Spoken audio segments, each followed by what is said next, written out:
tribe of warriors. In ancient times, we were responsible for patrolling and defending all of Natlan.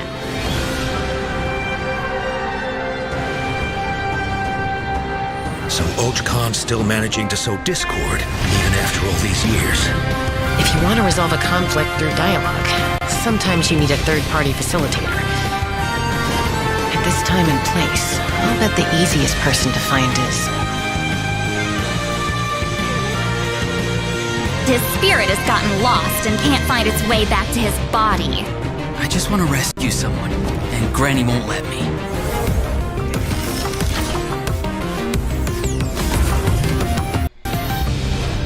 "500 years later, and it's resurfaced again. I worry that we risk repeating the mistakes of the Cinder City. As long as the soul is involved, I should be able to help. Be free! Take me up!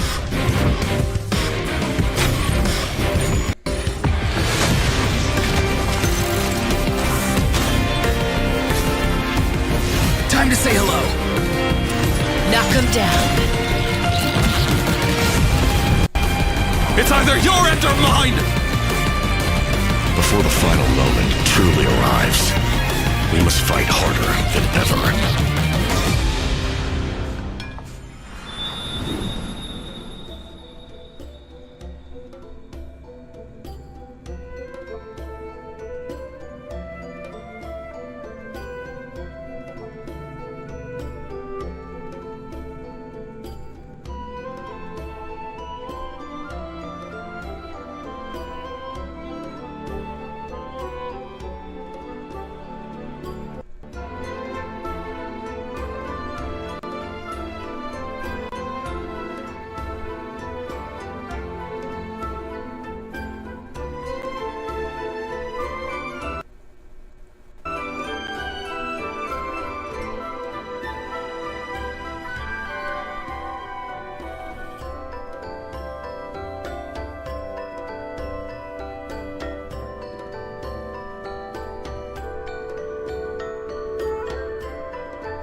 Hey travelers, welcome to the Genshin Impact version 5.2 special program. I'm Gabe from the Loke team. And I'm Kai. We meet again. Whoa, a Cuckoosaur. Want to join us? Hey, don't be shy. Come out and say hello. I'm not sure what that meant, but it was adorable.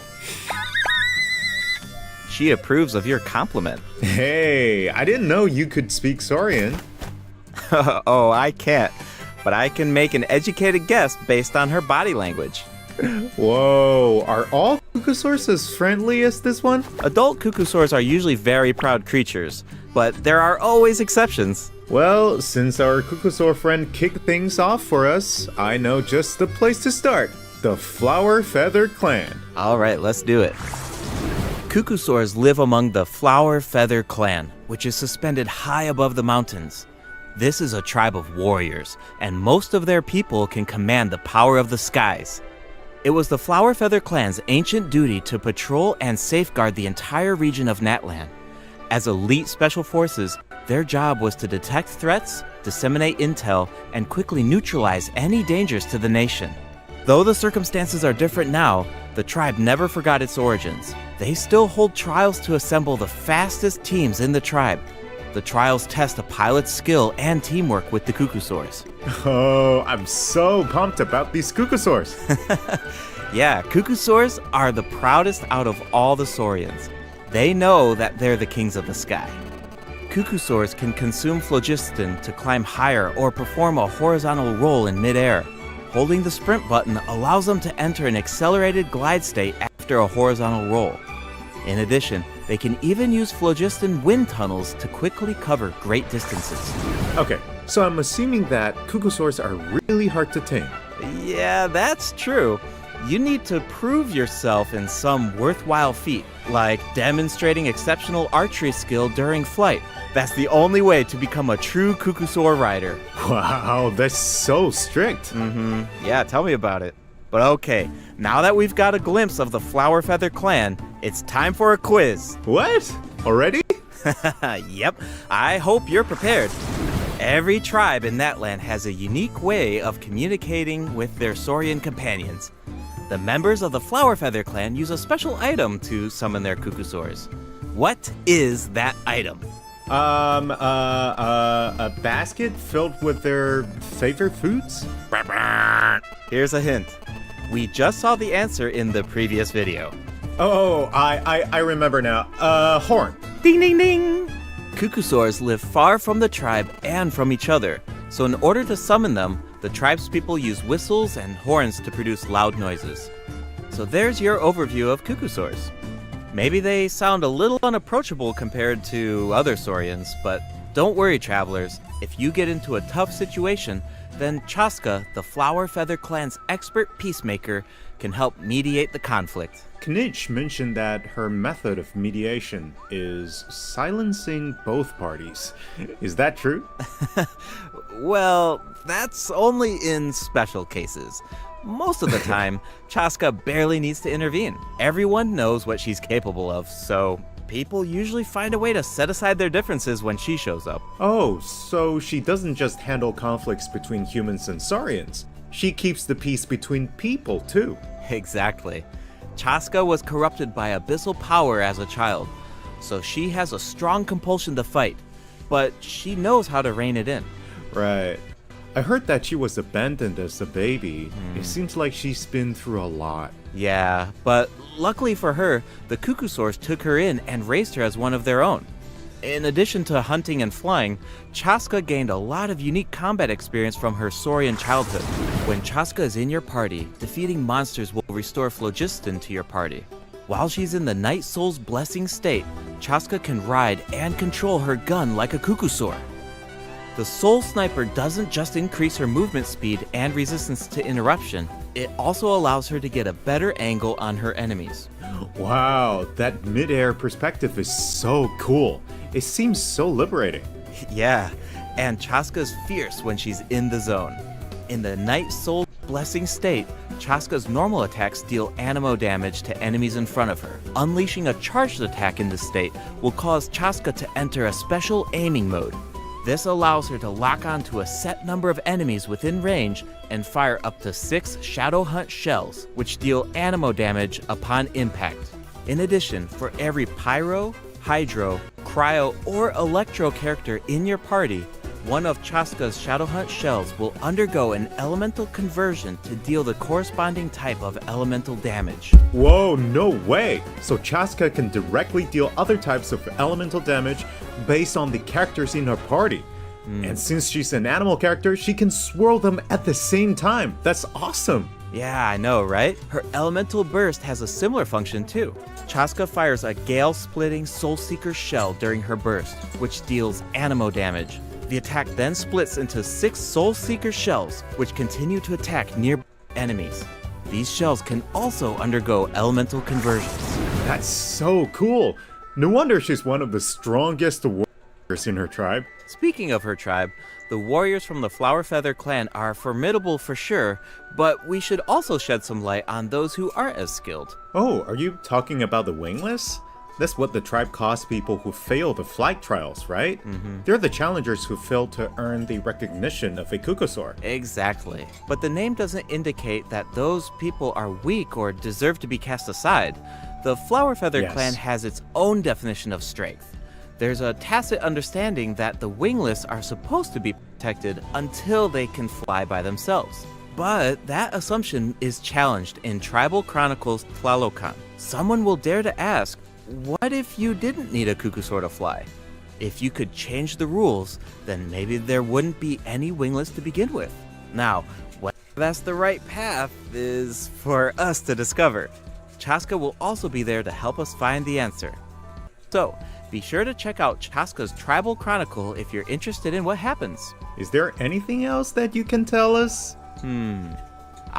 Remember how I mentioned that Chaska was raised by Cucusaurs? Yeah, tell us about it. Her Saurian mother will make an appearance in this quest. Even though she's joined human society, Chaska still goes to visit her Saurian mother on occasion, especially when she needs some help with a tough situation. Oh, so Chaska still has the soft side, even though she's a fearsome warrior. Definitely. The Flower Feather Clan is also the setting for the Archon Quest Chapter 5 interlude. All fires fuel the flame. The tribe is facing a crisis, and they'll need the travelers' help to find a solution. What kind of crisis? Well, the Flower Feather Clan suffered the worst of the abyssal contamination during the battle in version 5.1. It's not just the human body that can't withstand high concentrations of abyssal power. For most people, it also damages the mind. Many members of the Flower Feather Clan are suffering from the mental repercussions of the abyss, and the tribe is in desperate need of aid. Iansan will be there too. After rebuilding her own tribe, the Collective of Plenty, she's traveling around Natland to help those in need. The people of Natland really value unity, don't they? No one fights alone. Right. That's one of my favorite things about Natland. Oh, wait. It looks like the captain will also be there. Yes, the captain will also offer help to the tribe. You may pick up on some interesting information if you pay close attention to what he has to say. The captain rarely gives away too much information in his regular interactions, but his secrecy here seems a little peculiar. So keep an eye out, but of course, restoring Natland's fighting spirit remains the top priority. After all, the war isn't over yet. The abyssal contamination is still around, and we have a very important battle ahead. Natland needs mental fortitude more than ever before. The Flower Feather Clan is pretty close to the Masters of the Nightwind, where the Ictomosaurs live. That tribe could be another good place to recover from the battle. Oh yeah, let's check it out. If you head west from the Stadium of the Sacred Flame and go past the towering walls, you eventually arrive at the settlement of the mysterious Masters of the Nightwind. The tribal settlement offers a unique glowing landscape at night. If you venture even further, then you might encounter the tribe's Wath Ictomosaur Elder or one of the many shamans who can communicate with spirits. I even heard that the witch doctors who live there can help cleanse your spirit. Plus, the graffiti art is really incredible. In fact, there's something special about this one. Can you figure it out, travelers? Kinda tricky, right? Well, don't worry, the Ictomosaurs can help us out. Ictomosaurs are known for their wisdom. They can use their unique sight to detect things that can't be seen through normal means. Whoa, okay. Right. Ictomosaurs are especially skilled at detecting ley lines and phlogiston. They can absorb power from phlogiston objects to enhance their abilities. Doing so allows them to jump higher, move faster, or even obtain surprising rewards. Ictomosaurs can also extract information from graffiti art to create special objects. Oh, I bet that'll come in handy for solving puzzles. Definitely, especially in Tribal Chronicles Mictland, which will become available in version 5.2. The first two acts feature a lot of intriguing puzzles, so be sure to check them out, travelers. Some of them will require the help of an Ictomosaur, and others can be solved on your own. I noticed that Ictomosaurs can perform fast-paced jumps when they have enough phlogiston, and it looks like so much fun. Do we know anyone who can use that ability? Besides the new Saurian, I mean. Yes, Auroron can do it too.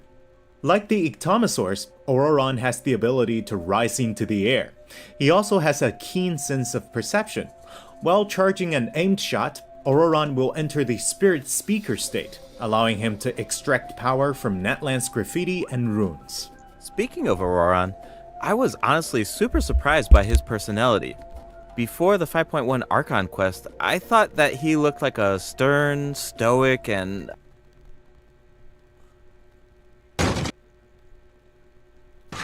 Can I help you? Shit. How many other people are here? Oh, just the one sleeping in the back there. Go get him. Bring him into the living room. You are real, right? I'm as real as a donut.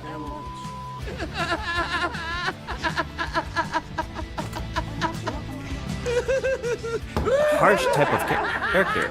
But as it turns out, Francesca. he's just a sweet kid. Yeah, it's kind of Oh, I know unexpected, you. right? I know all three of Is you. he really Come on, that man. sweet, Yeah. though? Just think I about don't all know the your name, sneaking but I around remember behind that his hair. granny's And back. I remember your white little face. true. And The you were tribespeople of the horsey. Masters of the You Nightwind are known for the being devil. eccentric. No, I was But dumber than that. Auroron Something really like takes it to the Rex. next level. Shoot him, Yeah, Tex! it sounds like he does things his own way. I wonder if that extends to his combat abilities. It does. Auroron is a Help bit you. different from the Natlan characters we've met so far.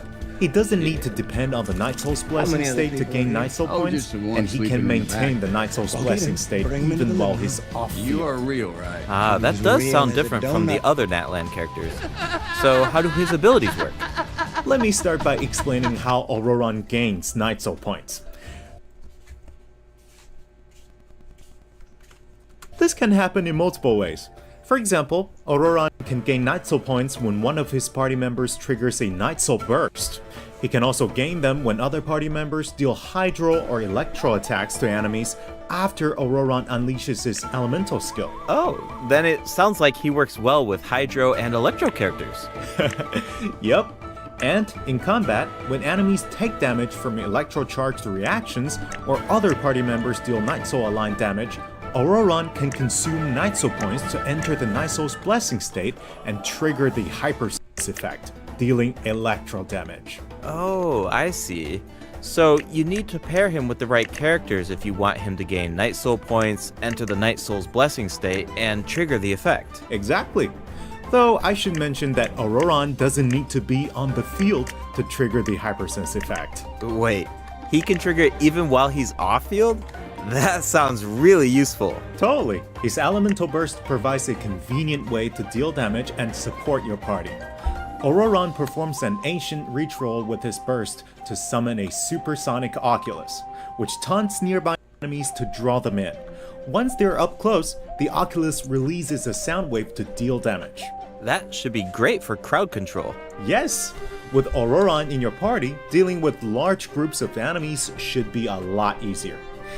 Speaking of making things easier, Auroron can also improve the exploration experience by boosting the gliding speed of your characters. Awesome. Auroron really cherishes his friends. With a little teamwork on his side, I'm sure victory will always be within reach. Cool. So we introduced two of the upcoming regions in this update, the Flower Feather Clan and the Masters of the Nightwind. But there's more. Version 5.2 actually introduces another new region. It's called Ochkanatlan. Oh, I think we caught a glimpse of this pendant. Is it dangerous? Yes. This is a restricted area in that land due to its severe abyssal contamination, and it seems uninhabited. Over the years, many adventurers have come here in search of treasure or to slay the dragon. Unfortunately, none of them have ever returned. The Flower Feather Clan often sends riders to patrol the area and to prevent people from getting too close. Wait, did you say slay the dragon? Yeah, I know we introduced some adorable saurians earlier, but this creature is actually really terrifying. Oh. It occupies this ancient city and guards it fiercely. If it detects an intruder, then it will attack without hesitation. Okay, that's pretty concerning. It's easy to take human-saurian coexistence for granted these days, but it actually took generations of effort to reach this point. This relationship wasn't nearly so harmonious in the ancient past.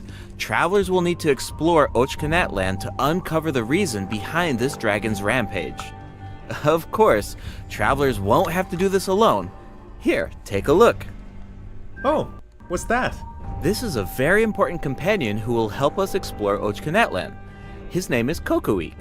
As for his power, well, why don't you take a guess? Okay, is he our moral support? You know, maybe he could make a cute noise every now and then to cheer us up. Hey, let's not put our Tapetlosaur friend out of a job. Little one works really hard. Okay. Then I've got nothing. Remember how I mentioned that Ochkanatlan is heavily corroded by the abyss? Well, that's where Kokoweek comes in. We can use his power to clear abyssal contamination. Follow the direction indicated by his light to collect secret source scraps and enhance his power. Once Kokoweek has enough power, you can take him to track down the evil dragon. What a useful little guy. I know, right? Now, travelers can explore Ochkanatlan with two companions, Kokoik and Little One. In fact, I've heard there's even a special token around here that can enable Little One to traverse a volcano. A new adventure with Little One awaits in version 5.2. This update will bring us one step closer to uncovering the mysteries of Little One's past. Familiar Saurian companions can also help us explore Ochkanatlan. For example, with the help of a Kaholasaur, we can evade source mechanism attacks. With the help of an Ikitomisaur, we can solve certain puzzles. With the help of a Kukusaur, we might even be able to chase down the evil dragon. But we'll leave the rest for you to discover, travelers. Wait, are those some kind of lava fish? Does this mean we can fish in Netland? Yes, but I've got some friendly advice, travelers. You should be very careful while exploring Ochkanatlan. Some of the abyssal monsters here against these wards. Wow, the abyss has gotten so advanced. It's scary to think about how much harder these fights will get if these abyssal monsters continue to evolve. Yeah. Okay, that was a lot of information to take in at once. But before we take our first break, we still have a couple of short announcements. Really short, I promise. First up, limited time exploration rewards will be available in version 5.2. Just like in version 5.1, travelers can earn up to 400 extra Primo Gems, and the rewards will be available all the way through version 5.3. It's now time to introduce the event wishes. In the first half of version 5.2, travelers can look forward to event wishes from Chaska and Lenny. Auroron will also receive a drop rate boost. And in the second half of version 5.2, we'll have returning event wishes for Zhongli and New Villette. The weapon banner will feature a new 5-star bow, Astral Vulture's Crimson Plumage, and 2 new Netland-specific 4-star weapons. Be sure to check them out if you're interested. Alright, it's time for our first break. Once we come back, we'll dive right into the event portion.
Event, we'll get to learn more about the Masters of the Nightwind. That's right. In the version 5.2 event, Ikitomi Spirit-Seeking Scrolls, travelers will team up with Citlali and Auroron to get to the bottom of a mysterious accident that occurred within their tribe.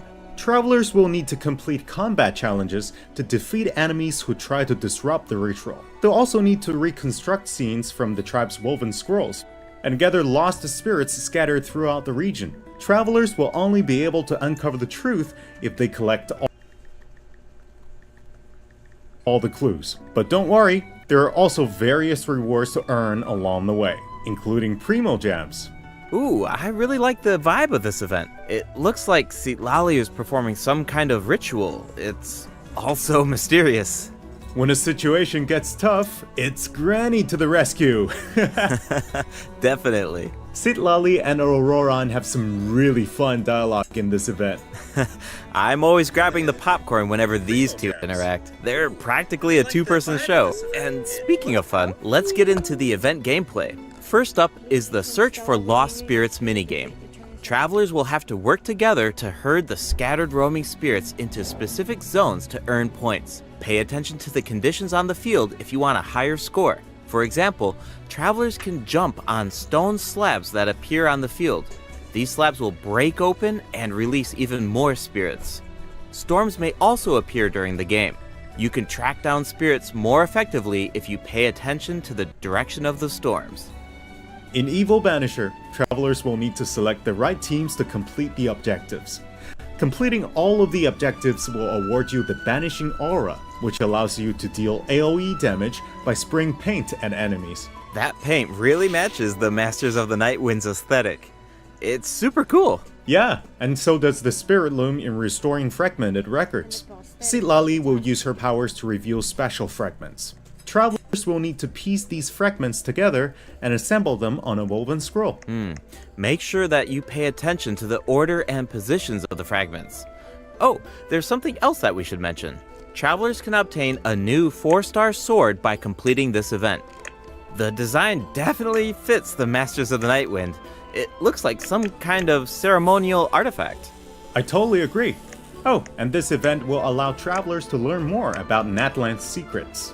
For example, this quest will review new clues about a mysterious and legendary place, the Mare Javari. Wow, we've been hearing about this place since Mondstadt. It'll be nice to get some new information.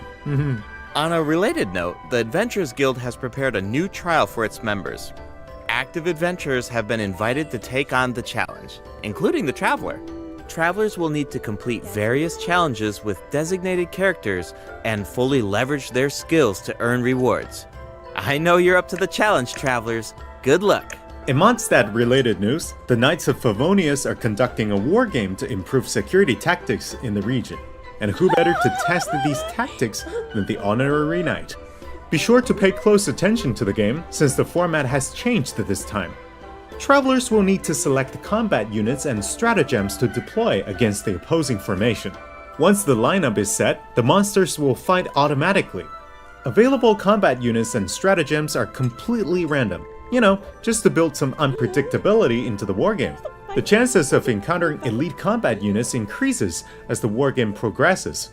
Even more elite monsters will be available for travelers to use. It's a volatile environment, so do your best to win as many rounds as possible, earn wargame medals, and collect the rewards. Alright, let's keep the excitement rolling in this next event.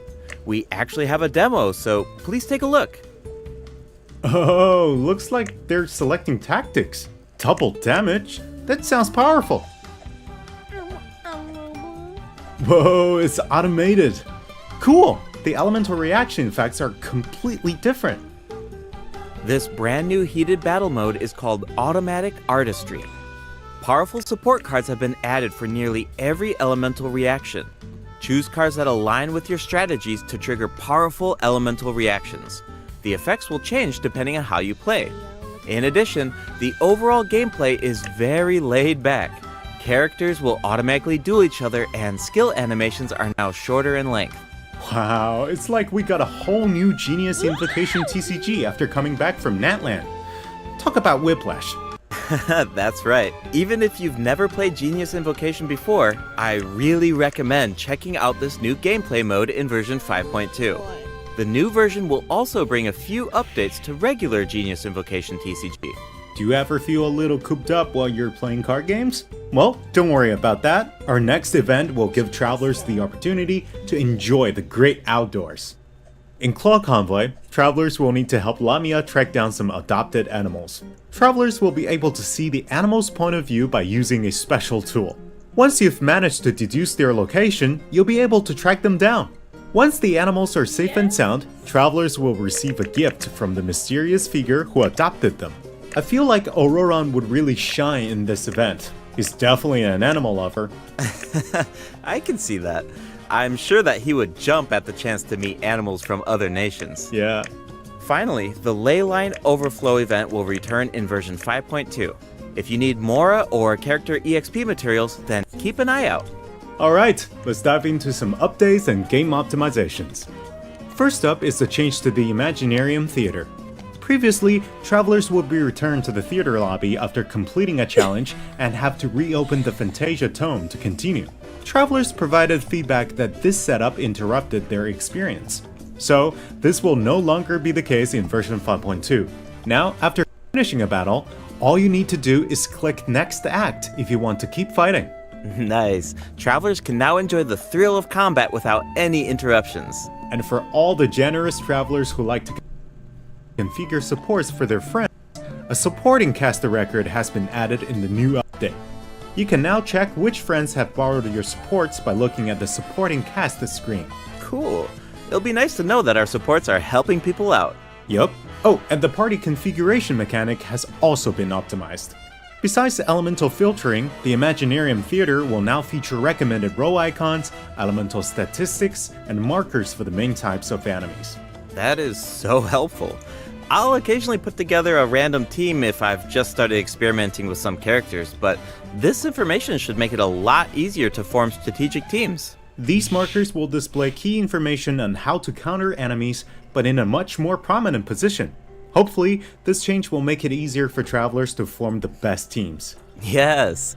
Now we can directly see which elements work best against specific enemies. That's definitely going to save some time. For sure. And we can expect even more optimizations in the future as travelers continue to provide valuable feedback about their experiences. Okay, let's introduce the other system optimizations coming in version 5.2. You can outsort 5-star artifacts in your inventory based on when you obtained them, from the most recent to the oldest. Second, the animations for crafting materials, forging weapons, building furniture, and cooking dishes are now shorter in length. That's really nice. The dev team designed a lot of intricate animations for these features, but it can feel a bit frustrating when you have to watch them over and over again. There will also be several optimizations for the Serena Teapot. The seed dispensary can now hold more of every type of seed. You'll be able to purchase wood at the Realm Depot in exchange for Realm currency. In addition, the cooldown for the boon of the Elder Tree will be reduced to 5 seconds. This way, it'll be easier for travelers to collect wood. Awesome! I've been meaning to use some cool replicas in my Serena Teapot, but I'm always short on wood, so this should be really helpful. Nice! I'm so excited for you! Oh, and optimizations have been made to artifact locking. The updated lock assistance interface will allow you to configure lock settings with a single click. Just hit Use Recommended Settings and you're set. The recommended set lock plans will even update automatically based on popular in-game configurations. Of course, if you have your own ideas in mind, then you can always disable the recommended plans to configure custom ones instead. The update also allows you to batch lock artifacts in your inventory based on the recommended general lock plan and set lock plans. This will make it much faster to organize your inventory. In addition, a shortcut button that navigates to the lock assistance interface will be added to the artifact domain challenge screen and the artifact acquisition screen. This should make it easier for travelers to configure their locking rules whenever they want. A star feature will also be added next to the lock button on each artifact. Travelers can use this feature to mark their favorite artifacts and filter by stars to quickly track them down. Finally, treasure compasses will now be able to locate even more treasure locations, including Sealies and time trial challenges. A quick swap feature will also be added for treasure compasses and Oculus Resonance stones. Enabling this feature will allow travelers to more easily use these devices across regions. The feature will automatically switch to the compass or stone that corresponds to your location in the game. Awesome! Be sure to check out future announcements for more details on the version 5.2 optimizations. Alright, that was a lot of info, so this seems like a good time for our second break. It's time for the third redemption code.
Welcome back, travelers! What else do we have on the agenda, Gabe? We have some very exciting news to share.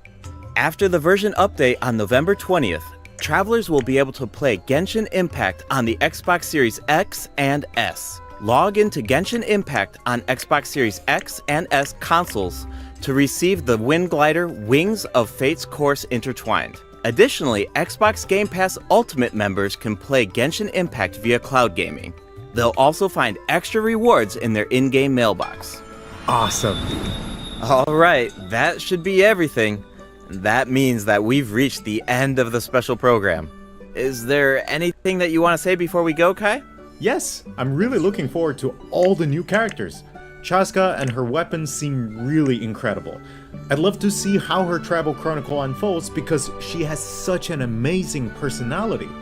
And Auroran seems like a very layered character. The storytelling is definitely going to shine. What about you, Gabe? Yeah, I'm just so excited for players to experience more of the Natlan storyline, and we have so much to explore this time. I mean, 2 new tribes and a new area as well. And one thing I've always loved about Genshin Impact is how it's multi-platform. Like, I'm always logging in on different devices depending on where I am, so it's just exciting to see another platform become available for everyone. Yeah. And yeah, on that note, I hope you have fun with the new version, travelers. Bye. Bye.